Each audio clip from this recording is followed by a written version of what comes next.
விஜய்க்கு 25% வரும் அப்படின்னு. தேர்தல் நாள் இன்றைக்கு அவருக்கு வந்த கூட்டம் தானா சேர்ந்த கூட்டம். பிரியாணி கொடுத்தோ, சாராயம் கொடுத்தோ, பணம் கொடுத்தோ கூட்டப்பட்ட கூட்டம் இல்லை. வெளிநாட்டுல இருந்தெல்லாம் வந்து ஒர்க் பண்ணியிருக்காங்க. பணத்தை வாரி அடிச்சிருக்காங்க கட்சிக்காக. எக்ஸிட் போல் என்பதும் ஒரே போல் கரெக்டான ரிசல்ட்ஸ் மே 4ஆம் தேதி மாலை வேலை வரும் ரிசல்ட்ஸா அறுதியானது உறுதியானது. எண்ணிக்கையில் அதிகமாக விஜய் வந்தார்னா அதிமுகவுக்கு பலம் தேவைப்பட்டதுன்னா ஆட்டோமேட்டிக்கா அந்த திக்கை நோக்கி தான் போகும். மெரிபா பன்னீர் சோடா, ஐ ட்ரஸ்ட் மெரிபா. இந்த விஜய் என்ற ஃபேக்டர் ஈர கொலையை நடுங்க வச்சு தூக்கமில்லா இரவுகளை கொடுத்துருக்கான்னு கேட்டீங்கன்னா வாஸ்தவம். திராவிட கட்சிகள் மட்டும் இல்லை, காங்கிரஸ், பாஜக எல்லாத்துக்குமே ஒரு தூக்கமில்லா நிலையை கொடுத்துருக்குன்னா வாஸ்தவம் சொல்லும். தேர்தலுக்கு பிறகு தமிழ்நாட்டு அரசியலில் பல்வேறு மாற்றங்களை கூட்டணி கணக்குகள் கண்டிப்பா மாறும்.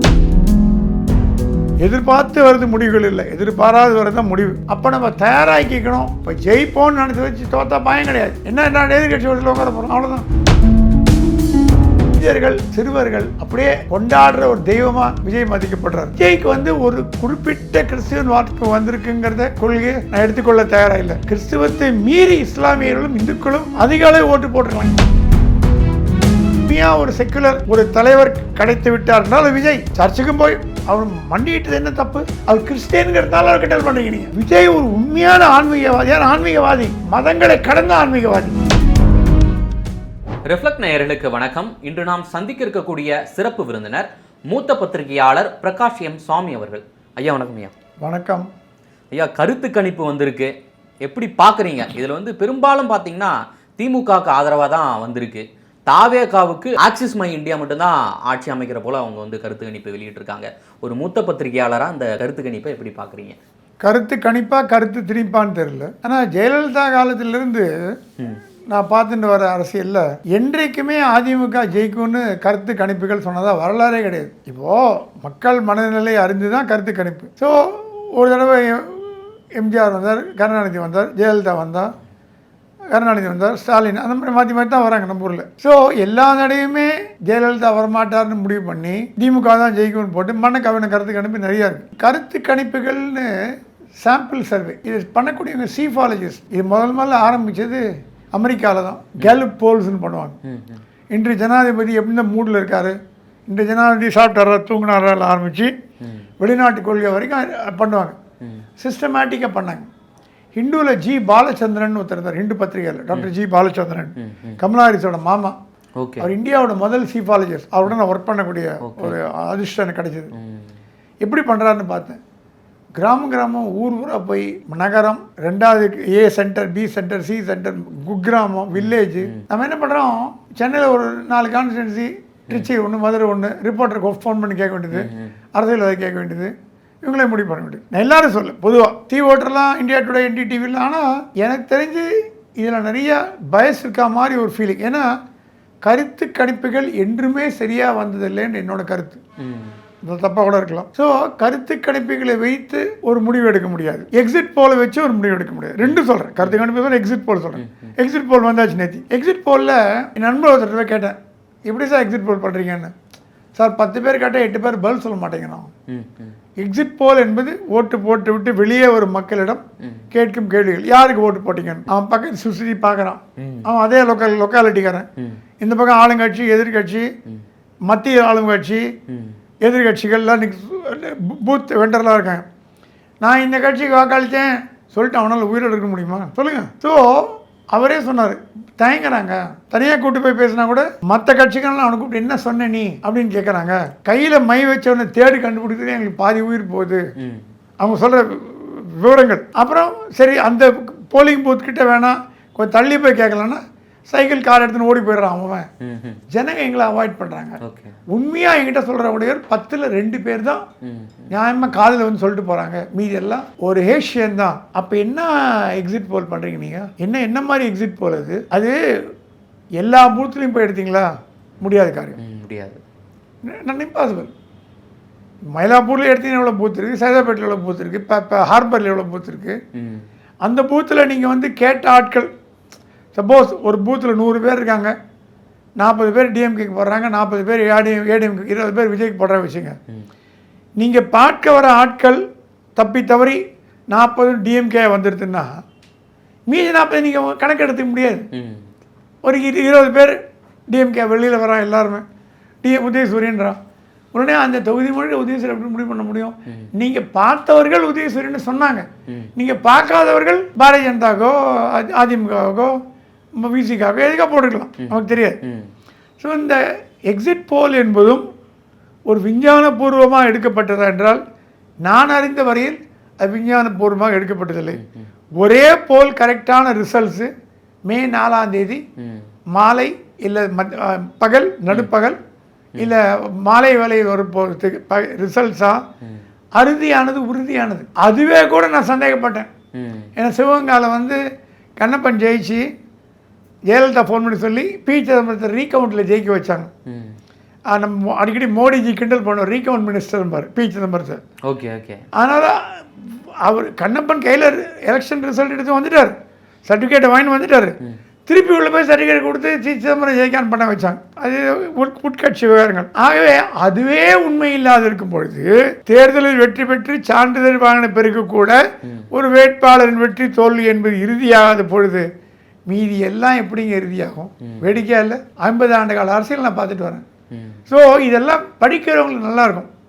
இப்போ அந்தந்த கட்சியை சேர்ந்தவங்க ஹாப்பியாக இருப்பாங்க. உண்மை நிலவர பிரகாரம் பார்த்தீங்கன்னா இந்த எக்ஸிட் போல்ஸ், ஒப்பீனியன் போல்ஸ் முடிவுகள் ஆக்சுவல் முடிவுகளோட வேற மாதிரியா இருக்கும் தான் எனக்கு தோணும். இப்போ இதற்கு முன்பாக விஜய்க்கு தொடர்ந்து பல்வேறு அரசியல் விமர்சகர்களும் சரி பத்திரிகையாளரும் சரி அதிக சதவீதம் வாங்குவார், பல்வேறு இடங்களை பிடிப்பார் அப்படின்ற போல சொல்லியிருந்தாங்க.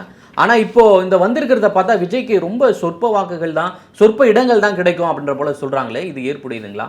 ஆக்சிஸ் மை இந்தியா மட்டும்தான் விஜய் ஆட்சி அமைப்பார்னு சொல்லி. ஆமாம் ஆமாம், அவங்க மட்டும்தான் விட்டுருக்காங்க. ஆமாம், மீதி எல்லாமே திமுக தான் ஆட்சி அமைக்கும்னு சொல்லியிருக்கு. எக்ஸப்ட் 1 2 சட்டசபை தேர்தலில் 70 90 தொகுதி வரும் ஆக்சிஸ் இந்தியா கருத்து கணி பிரதீப் குப்தா சொல்லிட்டு ப்ரெஸ்ஸில் மீடியா கேட்டபோது என்னங்க நீங்கள் எல்லாருமே விஜய் 20 30 தான் வர்றாங்க, நீ 90 100 சொல்கிறீங்க. இன்னொன்று பல்ட்டி அடிச்சு 30 குறைச்சிக்காங்க. என்ன இது வேடிக்கையாக இருக்கா? குறைச்சிக்கிறது என்ன கரியா வியாபாரமா? கரியா என்ன பண்ணுவாங்க, 1.25 கிலோ போடுவான், தராசு வச்சு பார்ப்பான், இல்லை மிஷின் பார்ப்பான், கூட எடுத்து வச்சிருவான், 1 கிலோ கொடுப்போம், அரிசியோ பருப்போ, அந்த மாதிரி வியாபாரமா அது? குறைச்சிக்காங்கன்னாரான். அதுலேருந்து கிரெடிபிலிட்டி தெரியல. நான் விஜய் கட்சியை குறை நினைக்காதீங்க. அந்த ப்ரொசீஜரல் ப்ராப்ளம் தான் நான் சொல்கிறேன். எந்த கட்சிக்கும் அகெயின்ஸ்டாக பேசல, எல்லா கட்சியும் எனக்கு பிடித்தமான கட்சிகள் தான். குறைச்சிக்கோன்னு சொல்கிறது தன்னிச்சையான முடிவுன்னா, கூட்டிக்கோன்னு சொல்கிறது தன்னிச்சையான முடிவு தானே. எப்படி கூட்டினீங்க, எப்படி குறைக்கிங்க? நீங்கள் வேண்டே குறைச்சிப்பீங்களா? நாளைக்கு இன்னும் 2 பேர் திட்டினா இன்னும் 2 குறைப்பீங்களா? என்னங்க வேடிக்கையாக இருக்கு. சரி, விஜய்க்கு என்னங்கிறத பலம் பலவீனம் அறிந்தவர்கள் அரசியல் நிபுணர்கள் சொல்கிறாங்க 25% வரும் அப்படின்னு. உண்மையாகலாம் பொய்யாகலாம். ஏன்னா தேர்தல் நாள் இன்றைக்கு அவருக்கு கூட்டம் சொல்லி மாளாது. தானாக சேர்ந்த கூட்டம். பிரியாணி கொடுத்தோ, சாராயம் கொடுத்தோ, பணம் கொடுத்தோ கூட்டப்பட்ட கூட்டம் இல்லை. வெளிநாட்டிலேருந்துலாம் ஒர்க் பண்ணியிருக்காங்க, பணத்தை வாரி அடிச்சிருக்காங்க கட்சிக்காக. விஜய் வாக்காளர்களுக்கு பணம் கொடுக்கலன்னு தான் நான் கேள்விப்படுறேன். 1 இடத்த கொடுத்துருக்கலாம், பொதுவாக வாக்காளர்களுக்கு பணம் கொடுக்கல, ஏன்னா அவருக்கு எதிரானவர் அப்படின்னு கேள்விப்பட்டேன். இப்படி பாஜக கொடுக்காதோ வாக்காளர்களுக்கு, அந்த மாதிரி விஜயும் கொடுக்கலன்னு கேள்விப்பட்டேன். திராவிட கட்சிகள் கொடுக்கும், அதிகமாக போட்டி போட்டு கொடுக்கும். அப்படி பணமும் கொடுக்காம, தொண்டர்களுக்கு பணம் கொடுக்காம அவங்களே செலவு பண்ணிட்டு, பக்கத்தில் கையில் இருக்கிற இன்னும் செலவு பண்ணிட்டு பண்ணும்பொழுது இது ஒரு நியூ ஃபினாமினன் மாதிரி எனக்கு தோணுது. தமிழக அரசியல் பார்க்காத ஒரு ஃபினாமினன் விஜய் என்ற ஒரு ஃபேக்டர். இது வரைக்கும் நான் பார்க்காத அரசியல். அது என்ன காரணம் அப்படின்னு நீங்கள் கேட்டிங்கன்னா, விஜய் களத்தில் இளைஞர்கள் இறக்கி விட்டார். 67 அண்ணா பண்ண ஒரு நல்ல ஒரு விஷயம். அப்போ கூட சொல்லுவாங்க, திமுக ஆளுநர் இருந்தாலும் வரவும் போகிறவங்களாம் எம்எல்ஏ பதவி கொடுத்தாங்க, இருக்கலாம். ஆனால் அண்ணா சொன்னாலும் உண்மையான ஜனநாயகம் ஏழை மக்கள்கிட்ட இருக்குன்னு. காமராஜர் தோக்கடிச்சது யார்? மாணவர் தலைவர் பே. சீனிவாசன். காமராஜர் தோக்கடிச்சு ஒரு மாணவர் தலைவர் சீனிவாசன். அதற்கு பிறகு திராவிட கட்சிகளும் பாஜகவும் காங்கிரஸும் இளைஞர்களை முன்னிறுத்துவதில் தவறிவிட்டன. Wheelchair patient, stretcher patient, 70 வயசு 75 வயசு, ஒரு கட்சி சொல்ல எல்லாமே சீனியருக்கு முக்கியம். இப்போ திமுகவில் பார்த்தீங்கன்னா எல்லா சீனியர்களுக்கும் மந்திரிகளுக்கு எம்எல்ஏ சீட் உண்டு. எக்ஸப்ட் மனோஜ் தங்கராஜ், அந்த மாதிரி கையெழுதி சொல்கிறாய் தவிர எல்லாம் கொடுத்துட்டாங்க. அதிமுகலையும் எல்லா எக்ஸ் மினிஸ்டருக்கும் கொடுத்துட்டாங்க. பாஜக retired governor, retired union minister, retired serving union minister எல்லோரும் கொடுத்துட்டாங்க. விஜய் மட்டும்தான் முதல் தடவையோ, அண்ணா அதை யாரோ சொன்னாங்க 97 அண்ணா பண்ண மாதிரி இப்போ விஜய் பண்ணியிருக்காருன்னு. அண்ணா ஒரு ரெவல்யூஷன் பண்ணார். 67 திமுக ஆட்சிக்கு வரணும் அவரே எதிர்பார்க்கல. ஓ எதிர்பார்த்தாருன்னா அவர் எம்எல்ஏ போட்டி போட்டுப்பார். சவுத் மண்டல எம்பிக்குன்னா போட்டி போட்டார். அவர் எதிர்கட்சியாக அவர் நினச்சி போட்டி போட்டார். அப்புறம் எம்பி பதவி ராஜினாமா பண்ணி எம்எல்சியாக வந்தார். அந்த மாதிரி ஒரு புரட்சி வந்திருக்கா நமக்கு தெரியல. நம்ம எல்லாம் இங்கே உட்காந்துட்டு அவர் விஜய் சொல்ல முடியாது. ஆனால் ஒரு அசாதாரண சூழ்நிலை தமிழ்நாடு கண்டறியாத ஒரு அரசியல் போக்கு வந்திருக்கான்னா விஜயால் வந்திருக்குன்னு நம்ம ஒத்துக்க முடியும். அது விஜய்க்கு சாதகமாக வருமானு கேட்டால் சாதனை புரிவதற்கு நம்ம வாழ்த்துக்களை தெரிவித்தோம். யாரும் அரசியல் வரக்கூடாது சொல்கிறது உரிமை கிடையாது. நமக்கு இவர் தான் ஜெயிக்கணும் இவர் தான் தோக்கணும் சொல்லலாம் உரிமை கிடையாது. மக்களாட்சி மக்கள் தேர்ந்தெடுக்கிற யாராக இருந்தாலும் அவங்க தான் முடிச்சோட மன்னர்கள். அதில் எந்த விதமாக பிடிக்கலன்னு அடுத்த வருஷம் மாற்றிடுவாங்க, அடுத்த நாள் மாற்றிடுவாங்க. ஸோ யார் ஜெயிப்பா யார் தோப்பாங்கிறது போகிறதுக்கு பதிலாக இந்த விஜய் என்ற ஃபேக்டர் பல பேரோட ஈரக்கொலையை நடுங்க வச்சு தூக்கமில்லா இரவுகளை கொடுத்துருக்கான்னு கேட்டிங்கன்னா வாஸ்தவம். திராவிட கட்சிகள் மட்டும் இல்லை, தேசிய கட்சிகள், காங்கிரஸ், பாஜக எல்லாத்துக்குமே ஒரு தூக்கமில்லா நிலையை கொடுத்துருக்குன்னா வாஸ்தவம்னு சொல்லலாம். சார், இப்போ வந்து பல்வேறு அரசியல் விமர்சனம் சொல்கிறாங்க இந்த கருத்து கணிப்பு ரொம்ப குழப்பமாக இருக்குது அப்படின்ற போல சொல்கிறாங்க. சப்போஸ் வந்து 118 பெரும்பான்மை கிடைக்கலனா விஜய் யாருடன் கூட்டணி சேருவார்? கண்டிப்பாக வந்து திமுகவுடைய சேர மாட்டார். அதிமுகவோட சேர வாய்ப்பு இருக்குங்களா? அது சாத்தியமா? எனக்கு தெரிஞ்ச தமிழ்நாடு மக்கள் வந்து டெசசிவ் டெசிஷன் தான் கொடுப்பாங்க. ஏனோ தானோ கூட்டணி மெஜாரிட்டி இல்லாமல் அங்க அசம்பிளி எனக்கு தெரிஞ்சு நான் திருநாள் வரைக்கும் கேள்விப்பட்டதில்லை. ஒரே இதில் கலைஞர் மட்டும்தான் மைனாரிட்டி கமெண்ட் பண்ணார். உங்களுக்கு தெரிஞ்சிருக்கும், மைனாரிட்டி கமெண்ட் பண்ணார். அது காங்கிரஸ் வெளியில் பேக் பண்ணிட்டு 5 வருஷம் ஓடிட்டார். அவர் முடிச்சார், சக்ஸஸ்ஃபுல்லாக முடித்தார். ஏன்னா கலைஞர் வந்து தீர்க்கமான அரசியல்வாதி, அவருக்கு எப்படி கொண்டு போகணும்னு தெரியும். அதற்கு பிறகு எல்லாமே மெஜாரிட்டி தான். ஸோ இந்த தடவை நம்ம கணிப்பு தப்பாக போகலாம். அதுதான் அந்த கணிப்புகளுக்கு கூட அந்த 125 மேக்ஸிமமே அவ்வளோதான் வருது. 130, 130, 125 அப்படின்ற போது ஒரு ரியாலிட்டியில் அது வந்து குறைஞ்சி போச்சுன்னா என்னை பொறுத்த வரைக்கும் தமிழக மக்கள் டெசிவாக ஓட்டு போடுவாங்க அப்படின்னு நினைக்கிறேன். ஒரு கால் கூட்டணி அப்படின்னு வந்ததுன்னா விஜயோட தயவு தேவைப்பட்டதுன்னா விஜய் அதிமுக கூட போவார தவிர கொள்கை எதிரியான இதோட போக மாட்டார், திமுகவோட போக மாட்டார். நீங்க அடுத்த கேள்வி கேட்கலாம், பாஜக கூட்டணியில் சேர்ந்தா விஜய் நிலைமை என்ன? அது எடப்பாடி தான் அந்த கால் எடுக்கணும். பாஜக அதற்கான காயெல்லாம் எடப்பாடி நகர்த்துறதாகவும் சொல்றாங்க. ஆமா, இப்போ அவரை பொறுத்த வரைக்கும் அதிக எண்ணிக்கையில் எம்எல்ஏக்கள் எந்த கட்சியில் வருவான்னு பாத்தீங்கன்னா பாஜகவோட விஜய் தான் அதிகமான எண்ணிக்கையில எம்எல்ஏ வருவாங்க. பாஜக 2ன்னா 20 வரலாம். ஸோ 2 பெருசா 20 பெருசான்னு கணக்கு பண்ணீங்கன்னா குழந்தை கூட சொல்லிடும். ஸோ அந்த எண்ணிக்கையில் நாட் பலம் பொருந்திய கட்சின்ற எண்ணிக்கை இல்லை. Election is always game of numbers. எண்ணிக்கை தான் முக்கியம். ஒரு ஓட்டில் அப்பாவை தோத்துருக்காரு, ஒரு ஓட்டில் 80 ஜெயிச்சிருக்காரு, நம்ம பார்த்துருக்கோம் சரித்திரங்கள். ஆகவே எண்ணிக்கையில் அதிகமாக விஜய் வந்தாருன்னா அதிமுகவுக்கு பலம் தேவைப்பட்டதுன்னா ஆட்டோமேட்டிக்காக அந்த திக்கை நோக்கி தான் போகும். அதனால பாஜக பிடிக்காதுன்னு சொல்ல முடியாது. அவங்க ஆட்சி அமைக்கணும், தப்பு இல்லை. அப்போ கூப்பிட்டாங்கன்னா அவரும் ஒத்துக்கலாம். அப்போ என்ன டிமாண்ட் வைப்பார், என்ன கொடுப்பாங்க, வாங்காங்க, என்ன மந்திரி சபையில் கூட்டணி கேட்பாங்களா, என்ன கேட்பாங்க நமக்கு தெரியல. ஆனால் விஜய் திமுக போகிறான்னு கேட்டிங்கன்னா சந்தேகம் தானே சொல்லுங்க. திமுக தான் தொடர்ந்து ஒரு விமர்சனம் ஆமா எதிர்த்து வராரு. இவங்க ரெண்டு அரசியல் எல்லாம் சகஜம்ன்ற மாதிரி என்ன வேணா நடக்கலாம். இப்போ விசிகாவும் விஜயம் ஒன்றா சேரலாம், காங்கிரஸ் விஜயம் ஒன்றா சேரலாம், எம்டிகே வந்து மதிமுக திமுகவோட இணையலாம், மெர்ஜாலாம். தேர்தலுக்கு பிறகு தமிழ்நாட்டு அரசியலில் பல்வேறு மாற்றங்களை கூட்டணி கணக்குகள் மாறுமான்னு கேட்டிங்கன்னா கண்டிப்பாக மாறுன்னு தான் சொல்லுங்கள். கோட்டையை பிடிக்கிறதுக்காக வந்து பல கூட்டணிகள் உடையன்னு சொல்றீங்களா? கூட்டணிகள் உடையும், ஆட்சி ஒன்றே தக்க வைத்துக் கொள்ளும் என்பதற்காக பல்வேறு விதமான நடவடிக்கைகள் எடுக்கப்படும். இப்போ கொள்கை, கட்டுப்பாடு, கூட்டணி, தர்மம், நியாயம் எல்லாம் காற்றில் விடப்படும். என் ஆட்சியை பிடிக்கணும் நீங்கள் சொல்கிற சிச்சுவேஷன் வராதுன்னு நினைக்கிறேன்.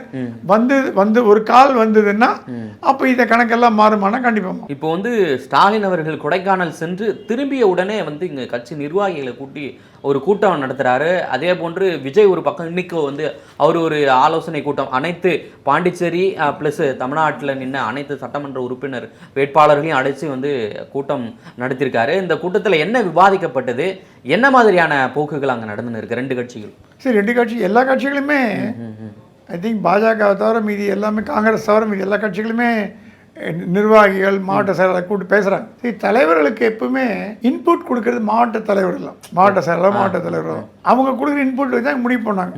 ஸ்டாலின் கொடைக்கானலில் சொன்னாராம் 2வது அணை யாருக்குன்னு. அப்போ முதல்ல யாருன்னு அவர் முடிவு பண்ணிட்டார்.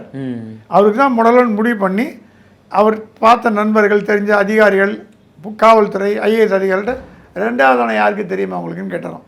சில பேர் ஆச்சரியம், ஸ்டாலின் இந்த அளவுக்கு துணிச்சல் தைரியமாக இருக்காருன்னு அவரோட தன்னம்பிக்கை காட்டுறது. தன்னம்பிக்கை. அந்த மாதிரி விஜய் வந்து அடுத்த முதல்வர் ஜோசப் விஜய் என்கிற நான் அப்படின்னு சொல்லி ப்ராக்டிஸ் பண்ணி ஆரம்பிச்சிட்டார். Okay okay. அது நீங்கள் தப்புன்னு சொல்ல முடியாது. நம்பிக்கையின் அடிப்படை, நம்பிக்கை தான் வாழ்க்கைங்க. நம்பிக்கை. ஆமாங்க. அதனால் எடப்பாடி பார்த்தீங்கன்னா கேபினெட் லிஸ்ட் போட ஆரம்பிச்சிட்டார். யார் யார் எந்த மந்திரி, எந்த இவர் எந்த ஜெயிப்பார், யார் தோப்பார், பிளான் பியும் போட்டாராம். இதில் 2 பேர் தோற்று போயிட்டாங்கன்னா அதில் 2 பேர் எடுத்துக்கிற மாதிரி. ஏன்னா நாட்கள் ரொம்ப குறைவு. இந்த 4ஆம் தேதி 5ஆம் தேதி வந்தால் கவர்னரை பார்த்து அழைப்பு கடிதம் கொடுக்கணும், மந்திரி சபை லிஸ்ட்டையும் கொடுக்கணும். அப்போ ஆமாம் ஆமாம். அப்போ நைட்டில் உட்காந்து முடிவு பண்ண முடியாது. ரெடியாக வச்சுட்டோன்னா மாற்றங்கள் 1-2 பண்ணிக்கலாம். அதனால் ஸ்டாலின்கிட்டையும் மந்திரி சபை ரெடியாக இருக்குது, லிஸ்ட்டு பழனிசாமிகிட்டையும் லிஸ்ட் ரெடியாக இருக்குது. ஸ்டாலின் இந்த வாட்டி அமைச்சரவையில் பல முன்னாள் அமைச்சர்களாகவே வச்சுக்க போகிறார். ஏன்னா உதயநிதிக்கு பங்கு வேணுங்கிறதுக்காக கார்த்திக் மோகன், அன்பில் மகேஷ் பொழியாமொழி அந்த மாதிரி நிலையை யங்ஸ்டர்ஸ் எடுத்துக்கிறதா கேள்விப்படுறோம். ஏன்னா அடுத்த மந்திரி சபையோ இல்லை இந்த மந்திரி சபையோ ஒரு நடுவுலையோ தொடக்கத்திலேயோ உதயநிதி முதலமைச்சராக வரதுக்கு வாய்ப்பு இருக்குது. அப்போ அவரால் ரன்னிங் டேஸில் அவருக்கு ஏற்ற ஓடக்கூடிய தான் போகணும். அவர் பின்னாடி நடந்து போகிறவங்க வந்து அவர் வேலைக்கு ஆகாது. கலைஞர் சொன்னால், இவர் சொன்னார் ஸ்டாலின், எங்கள் அப்பாவோட மந்திரி சபை கட்டி நான் சுமக்கிறேங்க, என் பையன் தப்பு பண்ணக்கூடாது, எங்கள் அப்பாவோட மந்திரி சபை என் பையன்கிட்ட கொடுத்து போன தயாராக இல்லை. ஏன்னா மூத்த அமைச்சர் அப்படியே தொடர்ந்துட்டு வராங்க. ஸோ மந்திரி சபையில் மாற்றங்கள் பண்ணலாம் ஸ்டாலின் முடிவு பண்ணார். எடப்பாடி என்ன பண்ணுறாராம், 50-50 பழைய மந்திரிகள், முக்கியமானவர்கள், மாவட்ட தலைவர்கள், கட்சிக்கு உழைச்சவங்க அவங்கள வச்சுட்டு சில இளைஞர்கள், யூத்து, கொஞ்சம் நல்லா சுறுசுறுப்பாக செயல்படக்கூடியவர்கள், பெண்கள், சிறுபான்மையினர், பழங்குடியின மக்கள், பட்டியலினத்தவர்.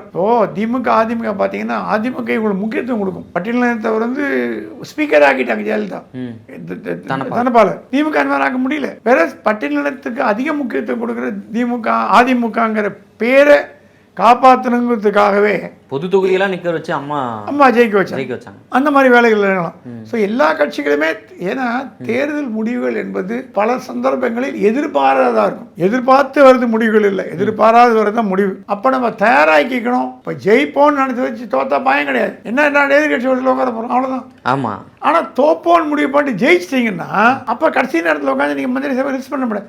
ஆகவே எல்லா கூட்டணிகளுமே காங்கிரஸ் பாஜகவை தவிர மற்ற கட்சி அண்டி இருக்கு. அதிமுக, திமுக, விஜய் இவங்க எல்லாருமே ரெடியாக இருக்காங்கன்னா ஓரளவுக்கு ரெடியாக இருக்காங்கன்னு அர்த்தம். தயாராக இருக்காங்க.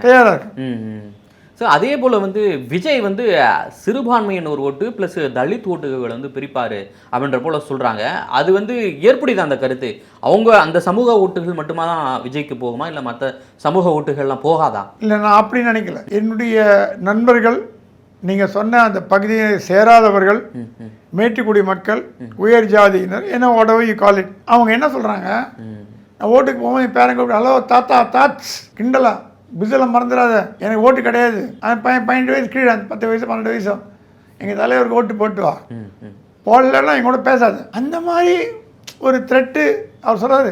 எங்கள் புள்ள கூட சொன்னதில்லைப்பா அந்த மாதிரி, உங்கள் இஷ்டத்துக்கு போட்டுப்பா, என் இஷ்டத்துக்கு நான் போடுறேன்னா. என் மனைவி கூட என்கிட்ட இது வரைக்கும் யாரும் ஓட்டு போடல. என் பேர பசங்களாம் எனக்கு கேர பண்ணுங்க, வந்தவொடனே கை காட்டி ஓட்டு போட்டியா, யாருக்கு கொடுத்தேன், எங்கே எந்த பட்டம் நமக்குன்னு சின்ன பேர் சொல்லு, உதாரணம். ஸோ இளைஞர்கள், சிறுவர்கள் அப்படியே கொண்டாடுற ஒரு தெய்வமாக விஜய் மதிக்கப்படுறாரு. அவருக்கு கிறிஸ்துவ வாக்குகளை மட்டுமே வச்சு ஜெயிக்கணும்னு அவசியம் கிடையாது. ஜெயிப்பாரா மாட்டாங்கிறது மக்கள் கிட்ட நம்ம கையில் இல்லை. ஆன்மீக பயணம்லாம் போயிட்டு இருந்தாரு. இல்லை, அது என்னென்னா அது கூட யாரும் கிரிட்டிசைஸ் பண்ணாங்க, தப்பு. ஏன்னா என்னை பொறுத்த வரைக்கும் தமிழ்நாடு என்பது மதத்திற்கு அப்பாற்பட்ட ஒரு மாநிலம். எல்லா மதமும் நம்ம சகோதரராக தான் பார்க்குறோம். எல்லா மதத்தினருமே, எல்லா வகுப்பு மதத்தினர், எல்லா மொழியினர், எல்லா ஜாதியினர், எல்லா வகுப்பினரும் நம்ம சமம் தான் பார்க்குறோம். அப்படி இருக்கும்போது தமிழ்நாட்டில் ஒரு செக்குலர், உண்மையாக ஒரு செக்குலர் ஒரு தலைவர் கிடைத்து விட்டார் என்றால் விஜய். சர்ச்சுக்கும் போய் அவர் மண்டிட்டது என்ன தப்பு? நம்ம கோயிலில் போனால் வேண்டி தோப்புக்கரணம் போடலையா? பிள்ளையார் தோப்புக்கரணம் போட்டால் கிண்டல் பண்ணுவீங்களா? அவர் கிறிஸ்டியனுங்கிறதுனால அவர் கிண்டல் பண்ணுறீங்க நீங்கள். அதே சாஷ்டாங்கமாக வந்து பிள்ளையார் நமஸ்காரம் பண்ணார், அதை நீங்கள் கிரிட்டிசைஸ் பண்ணல. திருச்செந்தூரில் போய் முருகனை வேண்டிட்டார. விஜய் ஒரு உண்மையான ஆன்மீகவாதியான ஆன்மீகவாதி, மதங்களை கடந்த ஆன்மீகவாதி. நீங்க எத்தனை பேர் திருட்டுத்தனமா கோயிலுக்கு போறீங்க? எத்தனை பேர் திருடுதனமாக பூஜை பண்ணுறீங்க? அவர் ஓப்பனாக சத்திர சமாதியாகம், அது ரொம்ப கஷ்டங்க. பண்ண நான் பண்ணிருக்கேன், 2 வாட்டி பண்ணியிருக்கேன். 3 மணி நேரம் பட்டினி கிடக்கணும். அந்த யாகத்தை உட்காரத்துக்கு எனக்கு வயதாகிட்டு உட்கார முடியாது, சேர் போட்டு உட்காந்தேன். உட்காந்து யாகம் பண்ணணும். அது விஜய் பண்ணியிருக்காருன்னா ஹேட்ஸ் ஆஃப் டு ஹிம். அவ்வளோ சீக்கிரம் பண்ண முடியாது. ஆனால் இந்து மதத்தை மதிக்கிறாரா? மதிக்கிறார் விஜய். சில பேர் மாதிரி ஹிந்து பேரை வச்சுட்டு கிறிஸ்டின் போர்வையில் நாடகம் ஆடுறவர் இல்லை விஜய். அந்த மாதிரி உதாரணம் சொல்லிட்டு போகலாம். விஜயோட செக்குலரிசம் பாராட்டத்தக்கது. அவர் கிறிஸ்டினா பிறந்த அவர் தப்பு இல்லைங்க, அது அவர் மதம், அது அவர் பெருமை கொள்ளலாம். அது இஸ்லாமியரோ கிறிஸ்துவரோ இந்துக்களோ அந்தந்த மதத்திനും பெருமை கொள்வது நல்ல ஒரு உதாரணத்துக்கு அடையாளம். நம்ம அதை தப்பா பேசக்கூடாது. ஆகவே விஜய்க்கு வந்து ஒரு குறிப்பிட்ட கிறிஸ்துவன் வாக்கு வந்திருக்குங்கிறத கொள்கையை நான் எடுத்துக்கொள்ள தயாராக இல்லை. கிறிஸ்துவத்தை மீறி இஸ்லாமியர்களும் இந்துக்களும் அதிக அளவு ஓட்டு போட்டிருக்கலாம். ஏன்னா நீங்கள் ப்ரொபோர்ஷன் பார்த்தீங்கன்னா இந்துக்கள், இஸ்லாமியர், 3வது இடத்தோட கிறிஸ்தியர்கள், 4வது சீக்கியர்கள், பௌத்தர்கள், ஜெயினர்கள், அப்படிதான் ஒரு லிஸ்ட்டு பர்சன்டேஜ் போய். ஸோ கிறிஸ்துவ வாக்கள் நம்பி ஒருத்தர் ஜெயிப்பாரு கிடைக்க முடியாது. அதனால ஆனால் பலரும் சொல்றது என்னமோ அவங்க அப்படிதான் சொல்றாங்க. தப்பான ஒரு கண்ணோட்டம், அதே தவறான புரிதல். கிறிஸ்துவ வாக்கில் மத்திய ஒரு ஜெயிச்சிட்டு முடியுமா? கிடையாது. ஏன்னா அவங்க மைனாரிட்டி வாக்குகள். மெஜாரிட்டி வாக்குகள் இப்போ அப்படி பார்த்தீங்கன்னா திமுக பல தடவை இந்துக்களுக்கு எதிரான கட்சின்ற மாதிரி பேசுகிறாங்க. திமுக உறுப்பினர்கள் யாருங்க? இந்துக்கள் தானே. மெஜாரிட்டி 80% இந்துக்கள் தானே. அவங்க செக்குலர் இந்துனாலும் சொல்லிக்கலாம். ஆனால் இப்போ ஒரு காலத்தில் கலைஞர் வந்து பிடிஆர் பழனிராஜன் பொட்டு வச்சு அவருக்கு மட்டும் தான் பர்மிட் பண்ணுவார். அப்புறம் நம்ம ஆழ்வார் ஜெகத் ரட்சன் மட்டும் தான் பர்மிட் பண்ணுவார்.